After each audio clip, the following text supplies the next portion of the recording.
สมนายชายาก่อนเป็นวัดร้างโบราณสืบสาน2524พระมหาราชครูเกษราปัญญาปรมาติกาจารย์จากวัดดำไพเชียงใหม่สืบสานเวลาผ่าน131 ปีนานไกลวัดพระบาทอุดมรุ่งเรืองงามตาเจ้าน้อยบุญทาวงศาข้าหลวงปวงเชียงใหม่ปกครองหัวเมืองฟ้าทุ่มเทแรงกายแรงใจทุกชาติพันธุ์รวมใจรักษามัคคี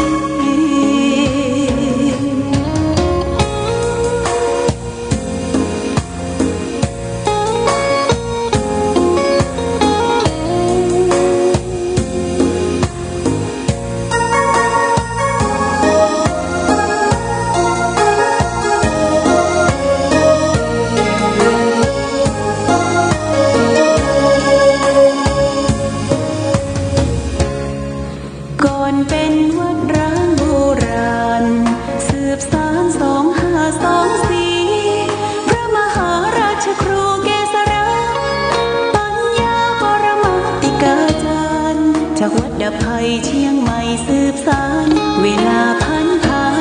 131 ปีนานไกลวัดพระบาทอุดมรุ่งเรืองงามตาเจ้าน้อยบุญทาวงศาข้าหลวงปวงเชียงใหม่ปกครองหัวเมืองฟ้าทุ่มเทแรงกายแรงใจทุกชาติพันธุ์รวมใจรักษามัคคี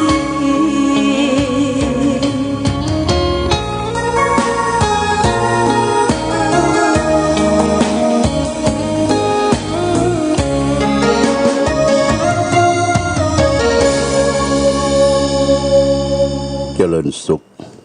ศรัทธาสาธุชนญาติโยมท่าน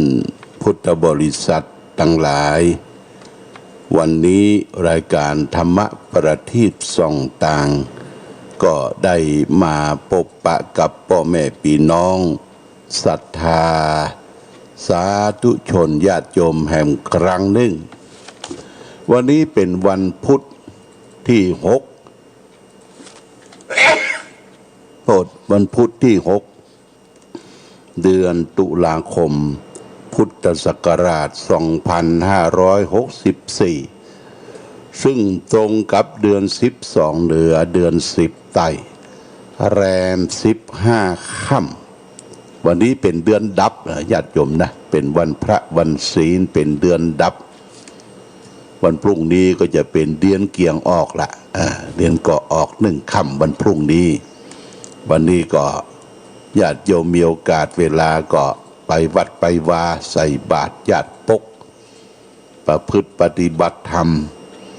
มามีเวลามามีความจำเป็นอยากจะปฏิบัติธรรมอยู่ที่บ้านที่สถานทำงานที่บ้านที่จองของเขาก็ได้แต่ขอว่าไหว้พระสวดมนต์สมาทานศีลด้วยตนเองอยู่ที่บ้านนุ่งขาวห่มขาวเจริญสมาธิภาวนาเดินจงกรม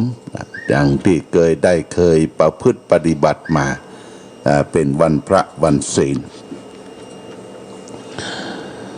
ญาติโยมท่านสาธุชน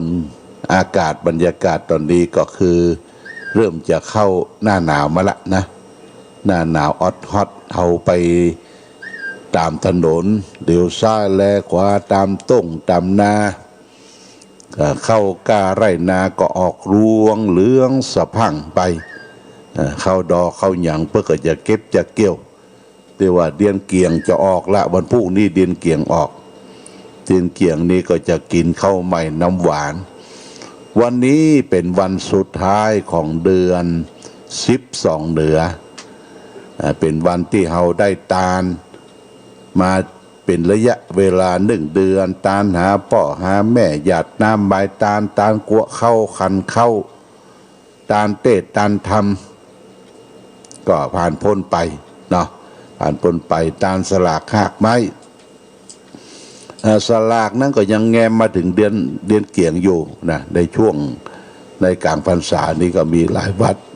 แต่การตาลเข้าสลากปีนี้ของแต่ละวัดวาอารามก็ตาลแบบรักษาจารีตประเพณีที่มีอยู่บ่ฮือกะเลิกเฮฮาหยังบ่กินบ่ตาลหัววัดหลายบางทีก็จะตาลจำเพาะในวัดของตนเองในตำบลของตนเองก็เป็นการตาลผ่านไปด้วยความเรียบร้อยดีงามที่ก็ถือเป็นประเพณีของเราที่ได้สืบสานกันมาวันนี้จะเอาสาระธรรมะมาฝากคือแก่ญาติโยมวันนี้ก็เอาเรื่องของเสียน้อยเสียยากนะเสียน้อยเสียยากมันหมายความว่าจะได้เราก็ลองฟังนะความคิดในทางใดเนี่ยเราคิดบ่ยอมเสียญาติโยมเป็นนิสัยของคนเฮาอย่างหนึ่งไผก็ตามใครๆก็ดีอกดีใจเมื่อได้สิ่งใดสิ่งหนึ่งมาในชีวิตมาเพราะการได้มาเป็นสัญลักษณ์ของความเจริญความก้าวหน้าการเสียไปเป็นสัญลักษณ์ของความเสื่อมคนเฮาจึงบ่ค่อยจะยอมเสียอันหยังไปง่าย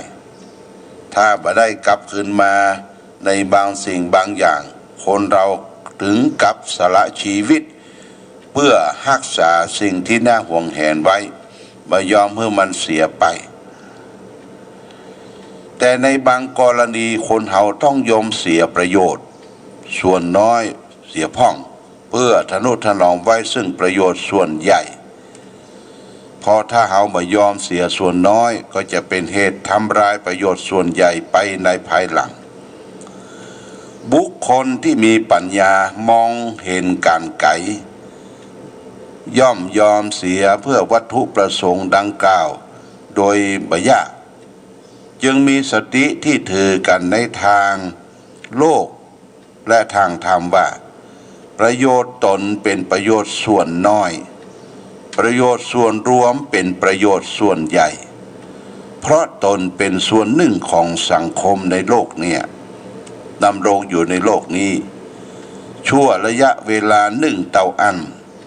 แต่สังคมหรือชุมชนทั่วไปตั้งอยู่ในโลกเนี่ยยืนนานหาที่สุดบ่ได้ญาติโยมความได้ความเสียที่เกี่ยวกับส่วนรวมซึ่งชื่อว่าเป็นความสัมพันธ์กับผู้คนอีกเป็นจำนวนหมื่นจำนวนแสนพร้อมกับประโยชน์ตนเพียงคนเดียวเท่าอันมีความสำคัญผิดกันไกลนะญาติโยมนะแต่คนเฮาก็มีความหันแก่ตัวเป็นประจำนิสัยจึงบ่ค่อยที่จะยอมเสียอันหยังไปง่ายๆแม้จะเป็นประโยชน์ส่วนรวมก็ตามนับว่าเป็นความคิดผิดอย่างมากมายถ้าไผเห็นแก่ได้บ่ยอมเสียในคราวที่ควรเสียความโลภเห็นแก่ตัวได้ปิดบังดวงปัญญาความเห็นอันถูกต้อง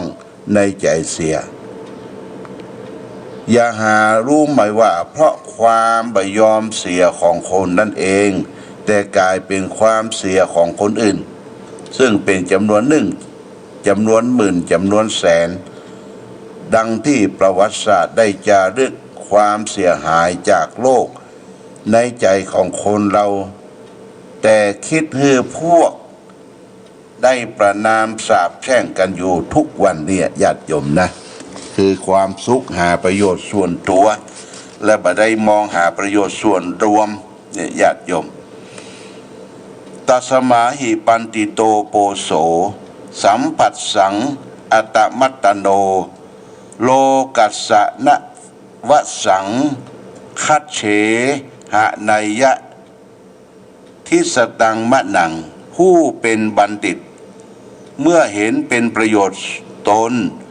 แต่พึงรู้อำนาจของโลภะเพื่อกำจัดน้ำใจที่ละโมบเสียเนี่ยคือเปิ้นก็ได้คำหนึ่งว่าคือหันประโยชน์ส่วนตนเนี่ยเพื่อกำจัดออกไปและหันประโยชน์ส่วนรวมเนี่ยเป็นเรื่องของความใหญ่ที่จะยังให้มนุษย์คนเฮาอยู่ร่วมกันสืบสานกันไปหนุ่มๆนานๆถ้าหันประโยชน์ส่วนตัวมากจนเกินไปเฮาก็จะอยู่ในคับแคบไม่ได้สืบสานกันต่อไปในอนาคตอย่างนี้เป็นต้นในญาติโยมนะพึงหันประโยชน์ส่วนรวมเนี่ยเป็นประโยชน์ที่จะสร้างสรรค์ประเทศชาติบ้านเมืองเฮาเนี่ยอยู่ด้วยความร่มเย็นเป็นสุขอยู่ด้วยความถ้อยทีถ้อยอาศัยเปิ่งปะอาศัยซึ่งกันและกันเฮาก็ย่ำมาซึ่งความเจริญความรุ่งเรืองความวัฒนาถาวรต่อไปอย่างนี้เป็นต้นเอาละวันนี้วันพระญาติโยมก็จะได้ลงไปฮือศีลฮือปอนแก่ญาติโยมท่านสาธุชนที่มาทำบุญสุนทานในวันพระในวันนี้ที่ศาลาการประเรียนก่อนอื่นต้องขอขอบคุณกับสมณศรัทธาและมูลศรัทธาก็มีพระณชนวัชรนาวีนี่ก็ได้ทำบุญเป็น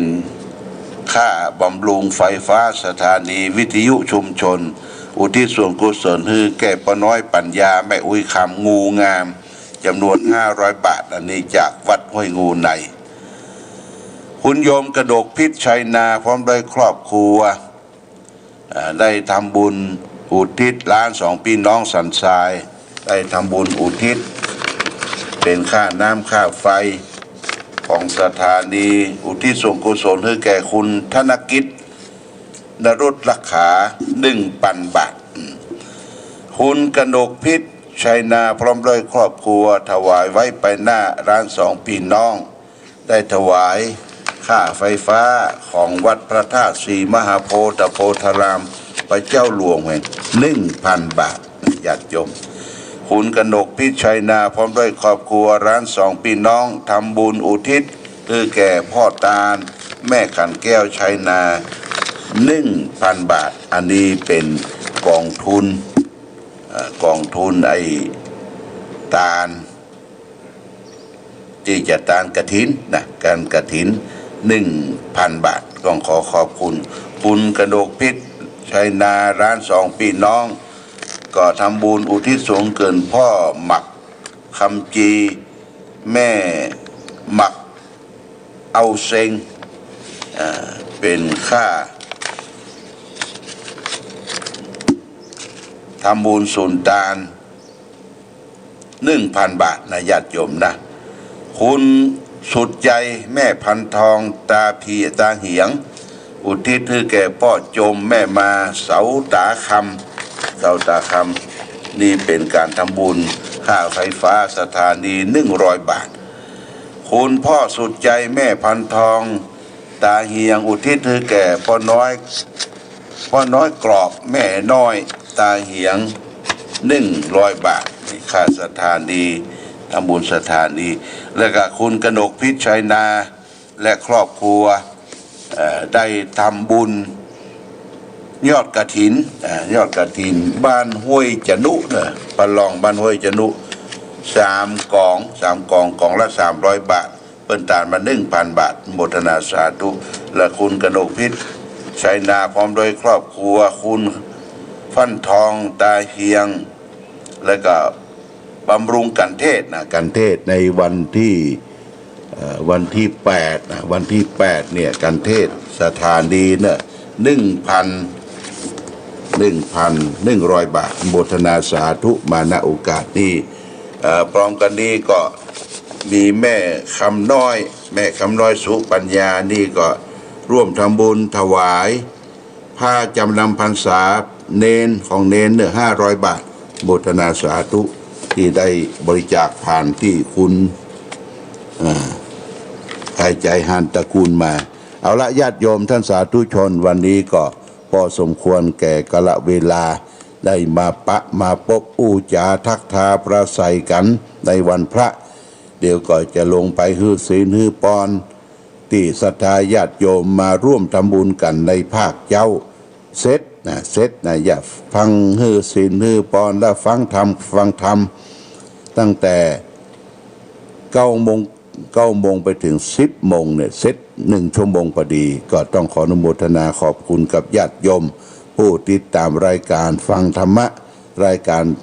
ธรรมะประทีปส่องต่างทุกท่านมาณโอกาสนี้ขอความผาสุกความเจริญจงมีแก่ศรัทธาญาติโยมท่านสาธุชนมาณโอกาสนี้รายการธรรมะประทีปส่องต่างต้องขอลาก่อนขอผู้ฟังจงตั้งมั่นจิตหันษาด้วยธรรมะขององค์พระพุทธาได้นำพาให้เกิดความสุขสงบเย็นขอเจริญพร